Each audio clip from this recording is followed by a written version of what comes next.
బీజేపీకి ఓటేసి తనను గెలిపిస్తే ఖమ్మం పార్లమెంట్ నియోజకవర్గాన్ని అన్ని రంగాల్లో అభివృద్ధి చేస్తానని హామీ ఇచ్చారు ఖమ్మం బీజేపీ పార్లమెంట్ అభ్యర్థి తాండ్ర వినోద్రావు.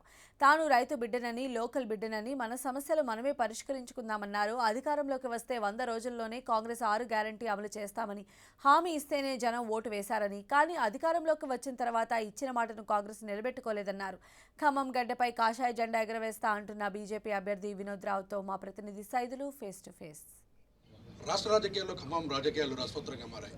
ఇప్పటికే అగ్రనేతలంతా కూడా ఖమ్మం బాట పట్టారు. బీజేపీ అభ్యర్థి గెలుపు కోసం రాజ్నాథ్ సింగ్, పార్టీ జాతీయ అధ్యక్షుడు జేపీ నడ్డాతో సహా ప్రచారం ఓరొస్తుంది. అసలు ప్రచారంలో ఎలాంటి అనుభవం ఉంది, అసలు ఎలా ప్రజలు స్వీకరిస్తున్నారు అడిగి తెలుసుకున్నందుకు మనతో పాటు అభ్యర్థి ఉన్నారు. సార్ చెప్పండి, ఎలా ఉంది ప్రచారం? అగ్రనేతలంతా కూడా ఖమ్మం బాట పట్టారు, మీ గెలుపు కోసం ప్రయత్నం చేస్తున్నారు. ప్రజల నుంచి ఎలా స్వీకరిస్తున్నారు మిమ్మల్ని? ప్రజలు ఈరోజు విశ్వసిస్తున్నారు. మాకు ఈ మోసగాళ్ళ నుంచి, ఈ పని చేయని వాళ్ళ నుంచి విముక్తి కలుగుతుంది. నరేంద్ర మోడీ గారు ఎలా పని చేస్తున్నారో, ప్రపంచంలో భారతదేశాన్ని ఎలా ముందుకు తీసుకెళ్తున్నారో, వారి దూతగా, వారి సైనికుళ్ళ మా దూతలాగా ఇక్కడ పుట్టిన ఈ గడ్డ బిడ్డ అయిన నన్ను వారు ఓన్ చేసుకుంటున్నారు. వారు దీవెనలతోటి ఈసారి మీరు వారు దీవెలతో నన్ను ఢిల్లీ పంపిస్తున్నారు. అది ప్రజలు ఆల్రెడీ నిర్ణయించుకున్నారు. ఎందుకంటే ఇది పార్టీలకి అతీతంగా మన అభివృద్ధి కోసం మన జీవితాలు మనమే బాగు చేసుకుందాం. పక్క జిల్లా మీద మనం ఆధారపడనక్కర్లేదు. ఎక్కడి నుంచో ఇక్కడ మాది తిమ్మంపేట గ్రామం, అశ్వరాపేట మండలం. నా ఓటర్ ఐడి మీరు గమనిస్తే మా ఊరిది ఉంటుంది. నా యూనివర్సిటీస్ ఉన్నాయి. వాళ్ళకి మనం ఎంకరేజ్ చేసి ఇక్కడ మన ఖమ్మంకి అన్న విద్య తక్కువ, తెలివి తక్కువ. మంచి వాళ్ళు ఇవాళ మీరు జర్నలిస్టులు చూస్తే అత్యధికంగా మన ఖమ్మం జిల్లా నుంచే ఉంటారు. అంటే మరి మన ఖమ్మం జిల్లాలో చైతన్యం చాలా ఉంది. మరి ఎటు పోతుంది ఈ చైతన్యం? ఎందుకు మరి నరేంద్ర మోడీ గారిని దృష్టి మనం ఎందుకు ఆకర్షించలేకపోతున్నాం? కాబట్టి మన కోసం, మన అభివృద్ధి కోసం, మన గ్రామాల అభివృద్ధి కోసం, మన పట్టణాల అభివృద్ధి కోసం మనం ఇక్కడ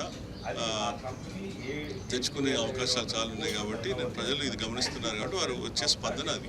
మీరు జనరల్గా లోకల్ అంటున్నారు, కాంగ్రెస్ అభ్యర్థి నాన్ లోకల్ అంటున్నారు. ఆయన కూడా కూసుమంచి మండలం చేయగొమ్మ స్థానికుని చెప్తున్నారు. మీరు మాత్రం నాన్ లోకల్ అంటున్నారు. ఎలా అయితే మీరు ఓటర్ ఐడి చూస్తే తెలిసిపోతుంది ఎవరు లోకల్, ఎవరు నాన్ లోకల్. ఇవాళ రేపు పబ్లిక్ చాలా చైతన్యవంతులు. మీరు వారిని ఒక్కసారి నెట్లో కొడితే వారిది ఓటర్ ఐడి ఎక్కడ ఉందో ఎవరికైనా తెలుస్తుంది. నేను అనేది ఏంటి అంటే, వారు ఏదో బయట దేశం నుంచి వచ్చినా నేను అనట్లేదు. కానీ ఇక్కడ పెరిగిన వాళ్ళకి ఇక్కడ సమస్యలు కానీ ఇక్కడ కానీ అవగాహన ఉంటుందని నాది అంతే.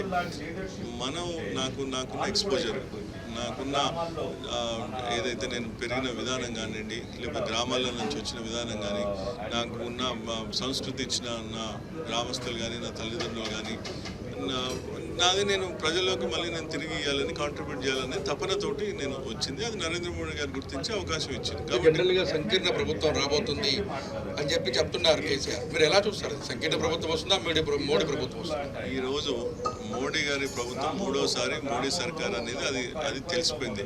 ఇప్పుడు కేవలం ఏంటి అంటే, ఇప్పుడు విషయం ఏంటి అంటే, మన ఖమ్మం దాంట్లో ఉందా లేదా అంతే. మనకి కావాల్సింది ఈ కబుర్లు చెప్పి ఏదో మాయమాటలు చెప్పడం కాదు. ఈరోజు భారతదేశం అభివృద్ధి చెందుతుంది. ఖమ్మం కనుక మనం బీజేపీకి అభ్యర్థికి ఓటేస్తే మా ఖమ్మం కూడా వాళ్ళ సమగ్ర అభివృద్ధిలో భాగమవుతుంది అనేదే ప్రధానమైన అంశం. ఇంకా మిగతా అన్ని తప్పుడు మాటలు. మిత్రపక్షంగా ఉన్నటువంటి టీడీపీ ఏం చెప్తుంది? మీతో కలిసి వస్తుందా జనసేన టీడీపీ? ఈరోజు ఖమ్మం జిల్లాలో పార్టీలకి అతీతంగా సిపిఐ సోదరులు కానీ, సిపిఎం సోదరులు కానీ, టీడీపీ సోదరులు కానీ, కాంగ్రెస్లో ఉన్న కార్యకర్తలు కానీ నాకు పర్సనల్గా వచ్చి ఈసారి మేము మా పిల్లల భవిష్యత్తు కోసం, మా భవిష్యత్తు కోసం నరేంద్ర మోడీ గారు కనుక దూత అయిన మీరు ఇక్కడికి ఉంటే అందరికీ ఇంప్రూవ్ అవుతుంది. కాబట్టి ఇది మాకు ఈసారి మాత్రం పొలిటికల్ ఎజెండానే కాదు, ఇది అభివృద్ధి ఎజెండా. కాబట్టి మీకే మా ఓటు అని వారు చెప్తున్నారు. అంటే ఓవరాల్గా మీరు ఏం చెప్పదలుచుకున్నారు ప్రజలకి? వాళ్ళకి ఏం విన్నవిస్తారు? ఈరోజు మనకి మీరు సిపిఐ నమ్మారు, సిపిఎంకి అవకాశం ఇచ్చారు, కాంగ్రెస్కి ఇచ్చారు, అనేక మిగతా ఉన్న అన్ని పార్టీలకు మీకు అవకాశం ఇచ్చారు.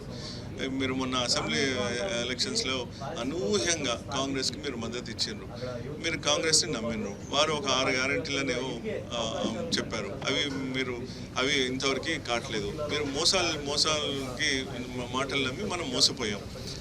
కాంగ్రెస్ చెయ్యి నమ్మాము, అది చెయ్యి ఇచ్చేసింది, కారు షెడ్డుకు పోయింది. ఈసారి నరేంద్ర మోడీ గారు గత 10 సంవత్సరాలలో ఏం చేస్తున్నారో మన అందరికీ తెలుసు. ఇంకా 27 సంవత్సరాలలో దేశంలో భారతదేశం గొప్ప దేశం కింద తీసుకెళ్తుంది. ఇక్కడ మన జిల్లాలు మనమైతే ఇక్కడ ప్రభుత్వ ఎంప్లాయీస్కి నేను ఒకటి మాటిస్తున్నా, మీకున్న ప్రతి సమస్య నా సమస్య, మీకు రాని ప్రతి రూపాయి నేను టేకప్ చేస్తాను. మీకు అర్ధరాత్రి అయినా నేను ఉండేది తిమ్మంపేటలో, నేను ఉండేది మన ఊర్లో, మన గ్రామంలో, కాబట్టి మీ మధ్యలో ఉంటాయి. కాబట్టి నేను ఎక్కడో పోయి హైదరాబాద్లో కూర్చునేది కాదు. కార్పొరేట్ వ్యవస్థ ఒకటి స్థాపించి మీరు ఎవరు రావాలన్నా గేట్ పాస్ తీసుకునే కల్చర్ మనది కాదు. అర్ధరాత్రి అయినా మీరు రావచ్చు, మీకోసం నేను ఉంటా. నరేంద్ర మోడీ గారు మన కోసం ఉన్నారు కాబట్టి మన కోసం ఈసారి మన స్వార్థం కోసం అయినా మన అభివృద్ధి కోసం అయినా మీరు నన్ను దీవించి నన్ను ఢిల్లీ పంపండి.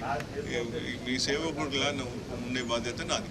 అంటే ఓట్ల కోసమే రాముడిని బ్యాలెట్ బాక్స్లోకి తెచ్చుతున్నారు బీజేపీ అని కాంగ్రెస్ పార్టీ విమర్శిస్తుంది. వాళ్ళకి ఏం సమాధానం చెప్తారు? మన కల్చరు, ఏదైతే మన పూర్వీకులు మనకి ఇచ్చింది, ఇది మనం చెప్పడం మన ధర్మం. మనం ఏమంటున్నాం, రామరాజ్యం ఎలాగైతే ఉంటుందో నరేంద్ర మోడీ గారు కూడా రామరాజ్యాన్ని చేస్తున్నారు. మీరు రామాయణం కనుక మీరు చదివితే కాంగ్రెస్ వారికి ఇవన్నీ పట్టవు. మనం రామ జన్మభూమి నవంబర్ 22 మనం రామ్లలో జన్మ ప్రతి ఒక్క భారతీయుడు కానీ ప్రతి ఒక్కడు గుళ్ళల్లో ఉంటే ఏ ఒక్క బీఆర్ఎస్ నాయకుడు, ఏ ఒక్క కాంగ్రెస్ నాయకుడు ఒక్క గుడికి కూడా సందర్శించిన పాపం లేదు. కాబట్టి నాది ఏంటి అంటే, మీ ఓటు చాలా ఇంపార్టెంట్. మీరు మీ ఇంట్లో అందరినీ ఎడ్యుకేట్ చేసి అధిక సంఖ్యలో మీరు ఓట్స్ రావాలి. ఎండాకాలం కానీ తొందరగా వచ్చి మీరు ఓటు వేసిండి, లేదంటే మనకి ఇది ఒక బుల్లెట్ లాంటిది. ఈ బుల్లెట్ని మిస్ చేయొద్దు. ఈ ఓట్ అనే బుల్లెట్ తోటి మన కమలాన్ని వికసింపజేద్దాం, మన అభివృద్ధి చేసుకుందాం. జై హింద్, భారత్ మాతాకి జై. జై శ్రీ. మొత్తంగా చూసుకుంటే అన్ని రాజకీయ పార్టీలకు అవకాశం ఇచ్చిన ఖమ్మం పార్లమెంట్ ప్రజలు బీజేపీకి కూడా ఒక అవకాశం ఇస్తే అభివృద్ధి ఏంటో చేసి చూపిస్తానని చెప్తున్నారు. రామరాజ్యం లాగానే మోడీ రాజ్యంలో ప్రజలకు ఎలాంటి ఇబ్బంది లేకుండా అభివృద్ధి పదంలో దూసుకుపోతుంది. తనకు ఒక అవకాశం ఇస్తే సైనికుడిలా పనిచేస్తానని కూడా చెప్తున్న పరిస్థితి. ఓవరాల్గా చూసుకుంటే బీజేపీ తన ప్రచారాన్ని ముమ్మరం చేసిందని చెప్పి ఇప్పటికే అధినేతలు కూడా ప్రచారాన్ని కొనసాగిస్తున్నాం. మరి కొద్ది రోజుల్లోనే పోలింగ్ ప్రక్రియ కొనసాగుతున్న నేపథ్యంలో నేతలు మాత్రం పాటలు పాడుతున్నారని చెప్పుకోవచ్చు. తండ్రి వినోద్ రావు తన గెలుపుగా భావించాలని ప్రజలను కోరుకుంటున్నారు. కెమెరామెన్ విజయ్తో సైదులు, 10 టీవీ, ఖమ్మం.